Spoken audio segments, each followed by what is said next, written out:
Goeiedag, ek is Gerard van Niekerk van die Bybel in 1 jaar span en lees vandag saam met jou Genesis 28. Ons lees hier in Genesis 28 waar die fokus nou verskuif na Jakob, van Abraham en Isak na Jakob toe, Jakob die seun van Isak en Rebekka. Nou Jakob het sy pa bedrieg en hom voorgedoen as Esau en so die oudste seun, die primêre seun van sy pa Isak ontvang. En die Esau het natuurlik baie kwaad vir Jakob en Jakob moes vlug om sy lewe te beskerm. En Jakob se reis begin dan in hierdie hoofstuk waar hy na Padan Aram toe gaan en dis 'n belangrike fase in God se plan vir die Abrahamitiese nageslag. Isak seën Jakob en stuur hom dan na Padan Aram om 'n vrou te soek uit Laban se familie. Jakob vlug van Esau af na hy hom bedrieg het.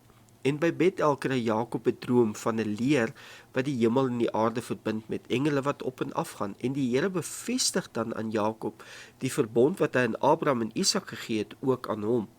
Jakob word met ontzag wakker en noem die plek Bethel, huis van God, en reageer deur 'n gelofte te maak aan God en God se teenwoordigheid te erken. En wat vir my kosbaar is dat ons hier sien dat God homself openbaar as die getroue verbondsgod. Verskoon tog.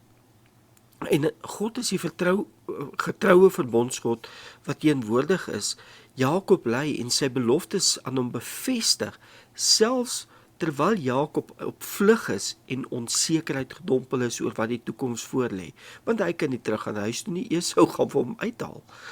'n Paar gedagtes wat ek met jou wil deel oor hierdie teksgedeelte is, ek sien in verse 11 tot 15, God ontmoet mense in tye van vrees en onsekerheid. Jakob is alleen, hy is op vlug, maar tog verskyn God aan hom.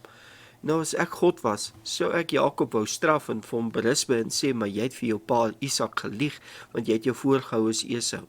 Nee, God bemoedig hom en herhaal die aartsvader belofte van 'n groot nageslag en seën, God se leiding en die land wat aan hom gegee sou word. Herhaal God aan hom. Ons sien ook iets hiervan dat God die initieerder is van sy beloftes. Die seën van God en verbond van God berus nie op Jakob se verdienste nie, maar op God se genade.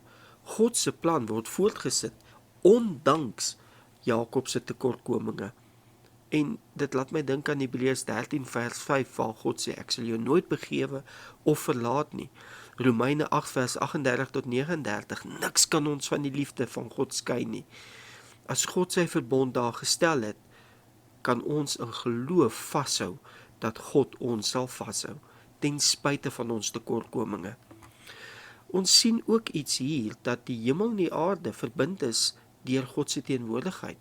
Die leer simboliseer God se voortdurende betrokkenheid by die wêreld, by ons, waarlik Immanuel, God met ons. Laat my dink aan Johannes 1 vers 51, waar Jesus sê, dit verseker ek julle, julle sal die hemel oop sien en julle sal die engele van God sien, op en afklim na die seun van die mens toe. Jesus as te ware is die leer tussen die hemel en die aarde. Ek sien ook iets in vers 16, dat bewustheid van God se heiligheid bring ontzag en aanbidding. Jakob erken, waarlik die Here is op hierdie plek. Laat my dink aan Eksodus 3 vers 5, waar Moses ook sy skoene uittrek, heilige grond en ontzag vir God.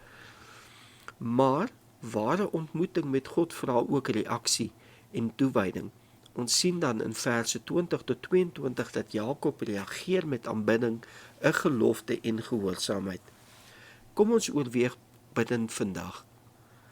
Herinner jouself dat God jou ontmoet waar jy is, selfs al lyk dinge stikkend, selfs al is jy onseker.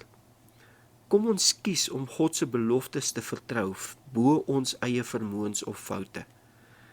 En dan kom ons kies om te leef met 'n bewuste erkenning van God se teenwoordigheid in ons daaglikse lewe.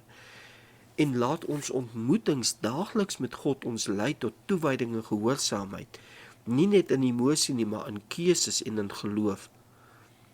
En kom ons maak tyd om Bethel oomblikke te skep, plekke en tye waar ons onsself herinner aan God se werk in en deur ons lewens. groete en seënwense vir jou in hierdie dag.